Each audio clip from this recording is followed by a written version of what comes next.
요즘 자기 전에 소금물 한 잔 진짜 유행이죠. 뱃살 빠진다, 붓기 빠진다, 피부 좋아진다. 심지어 숙면, 해독까지 된다는 영상이 넘쳐납니다. 어떤 분은 소금물 마셨더니 아침에 화장실 바로 갔다 하고 어떤 분은 붓기가 싹 빠져서 인생템이라고도 하죠. 근데 약사 입장에서 말하면 효과 있을 수 있어요. 하지만 대부분은 사람들이 알고 있는 방식 그대로 따라하면 오히려 위험할 수 있습니다. 오늘은 도움 될 때와 절대 하면 안 되는 상황을 명확하게 나눠서 진짜 건강에 도움되는 방식만 골라드릴게요.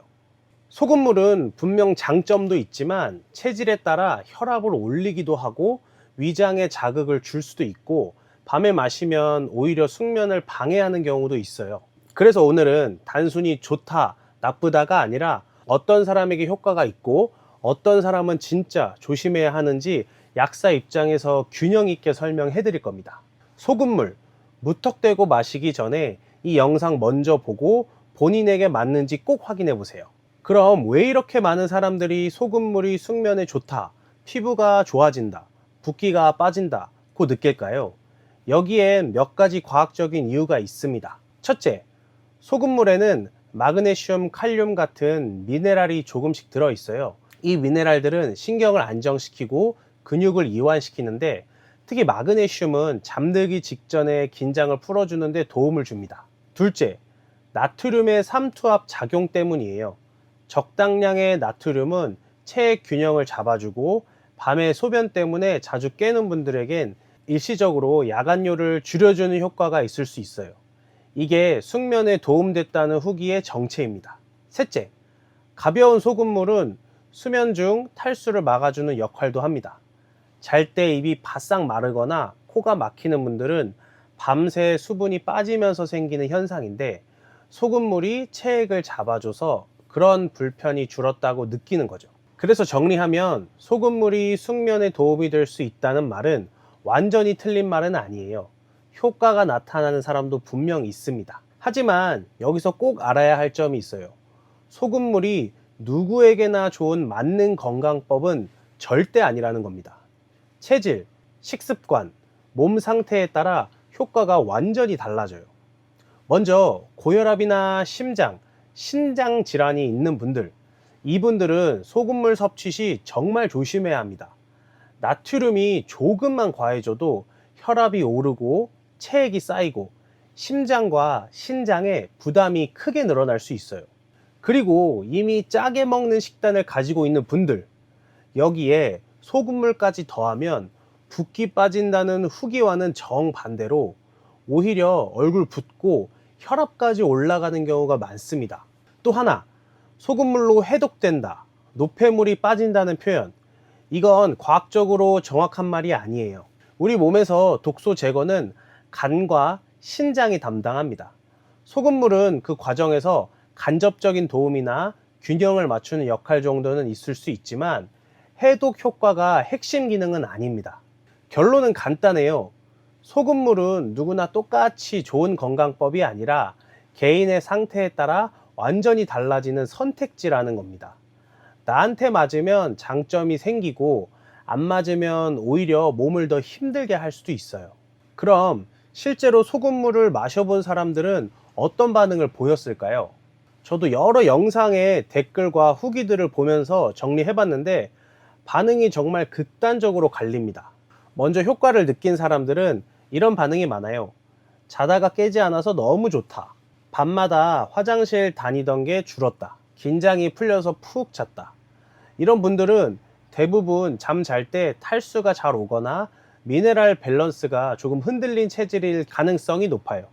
소금물이 그 균형을 잠깐 맞춰주니까 잠이 안정적으로 느껴질 수 있는 거죠. 반대로 불편했던 사람들의 댓글도 꽤 많습니다. 마시면 갈증만 더 난다. 다음날 부은 느낌이 들었다.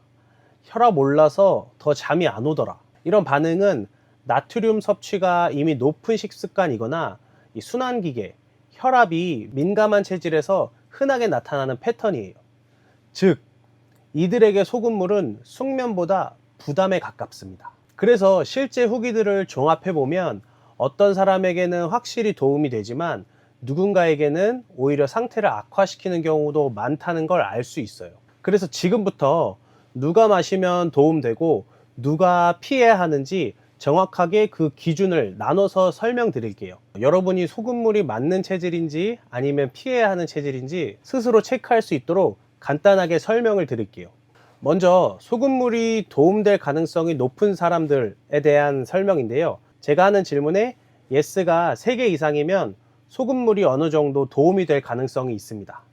첫 번째, 잠들기 전 입이 바싹 마르거나 코가 자주 막힌다. 두 번째, 밤에 화장실 때문에 자다가 깨는 횟수가 많다. 세 번째, 식습관이 전반적으로 싱겁다. 네 번째, 걱정, 스트레스 때문에 몸이 긴장되고 잠이 얕다. 다섯 번째, 마그네슘, 칼륨 섭취가 부족할 수 있다고 느낀다. 여섯 번째, 저녁에 물을 마시면 화장실 때문에 잠 깨는 게 불편하다. 이런 타입은 가벼운 소금물이 수면 중 탈수와 긴장 완화에 잠깐 도움이 될 수 있습니다. 그 다음으로는 소금물 절대 조심해야 하는 사람들에 대한 설명인데요. 제가 하는 설명 중에 예스가 한두 개만 있어도 소금물을 섣불리 따라하지 않는 게 좋습니다. 첫 번째, 혈압이 높거나 가족력이 있다. 두 번째, 혈압약, 이뇨제, 심장 관련 약을 복용 중이다. 세 번째, 아침에 얼굴, 손발이 잘 붓는다. 네 번째, 평소에 짜게 먹는 편이다. 다섯 번째, 심장이 두근거리거나 소금기 있는 음식을 먹으면 갈증이 심해진다. 여섯 번째, 신장 기능에 문제가 있거나 정기적으로 체크하는 편이다. 이런 타입은 소금물이 숙면보다 붓기, 혈압 상승, 심장 부담을 먼저 만들 가능성이 커요. 그럼 약사 입장에서 소금물이라는 걸 건강 습관 안에서 어떻게 봐야 할까요? 일단 소금물은 좋을 수도 있고 아닐 수도 있는 건강 습관 중 하나일 뿐이에요. 정말 효과를 보는 사람도 있지만 그 효과가 소금물 자체 때문이라고 단정하기는 어려운 경우가 더 많습니다.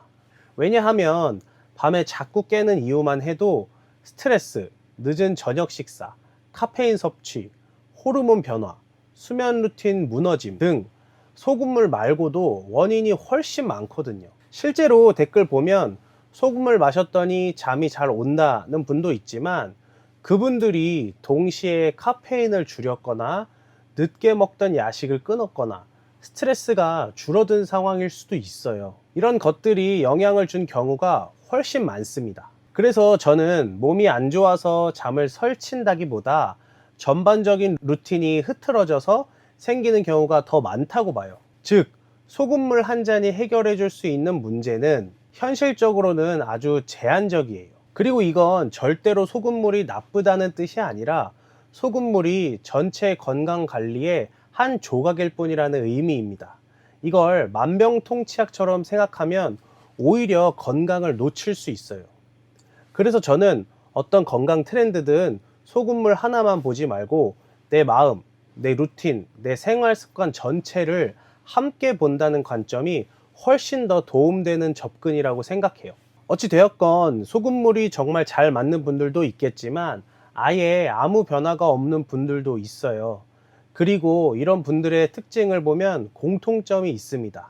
이런 분들 같은 경우엔 자도 피곤하다, 장이 계속 불편하고 더부룩하다, 몸이 전체적으로 무겁고 순환이 안 되는 느낌이다. 이런 경우는 사실 이 소금물의 문제가 아니라 소금물이 작동할 기반 자체가 부족한 상태일 가능성이 큽니다. 소금물은 어디까지나 체액 균형을 살짝 맞춰주고 잠깐 미네랄을 보충해주는 정도의 부스팅 역할만 해줄 뿐이에요. 그런데 내가 기본적으로 비타민, 마그네슘이 부족하거나 장이 예민하거나 스트레스 호르몬이 높아져 있으면 소금물이 들어가도 몸이 반응할 힘이 없어요. 그래서 어떤 분들은 소금물을 마셔도 아무 변화가 없고 잠, 만성피로, 그 외에 피부 관련 여러 가지 염증 문제도 그대로 남아 있는 거예요. 즉, 소금물 자체가 나쁜 게 아니라 소금물이 작동할 환경이 몸 안에 마련되어 있지 않는 것. 이런 분들은 소금물보다 먼저 비타민, 마그네슘, 유산균처럼 몸의 기반을 제대로 채워주는 게 훨씬 중요합니다. 소금물은 기반이 갖춰졌을 때 잠깐 도움을 주는 부스팅이고, 기반이 없으면 아무리 소금물을 마셔도 효과가 안 느껴질 수밖에 없어요. 이 소금물 이야기를 오래 했지만 사실 가장 중요한 건 소금물이 나에게 맞느냐보다 지금 내 몸이 어떤 상태냐입니다. 그리고 많은 분들이 여기서 막혀요. 나는 왜 이렇게 피곤하지? 뭘 어떻게 먹어야 하지? 비타민, 마그네슘, 유산균, 뭐가 필요한 거지? 이게 제일 어려운 부분이거든요. 그래서 저는 이렇게 말씀드립니다. 소금물로도 해결이 안 되거나 뭘 어떻게 시작해야 할지 모르겠다면 혼자 고민하지 마세요. 영상 상단에 있는 번호로 상담 요청이라고 문자만 보내두면 돼요. 그럼 제가 직접 연락드려서 전화 상담 일정 잡아 드릴게요. 제가 왜 이렇게 직접 하나하나씩 상담하냐면요, 저는 약사로서 살면서 매일같이 영양제 성분을 비교하고 실제로 드신 분들의 반응을 기록하고 어떤 체질에 어떤 조합이 잘 맞는지 계속 체크하고 있어요. 제가 원하는 건 잠깐 돈 벌고 잘 팔기 위한 추천이 아니라 정말 효과가 잘 듣는 추천, 즉 그 사람에게 딱 맞는 영양제를 찾아드리는 것이에요. 그게 약사로서 제가 지키고 싶은 낭만입니다. 그래서 소금물 같은 유행을 먼저 보지 않고 환자분의 몸 상태를 먼저 봅니다. 소금물이 맞는 사람도 있고 오히려 다른 기초 영양 보충이 먼저 필요한 사람도 있어요. 여러분에게 진짜 맞는 방향 제가 함께 찾아드릴게요. 언제든 편하게 영상 상단에 번호로 문자 꼭 남겨주세요. 오늘 영상의 결론은 딱 하나입니다. 소금물 한 잔이 인생을 바꿔주진 않습니다.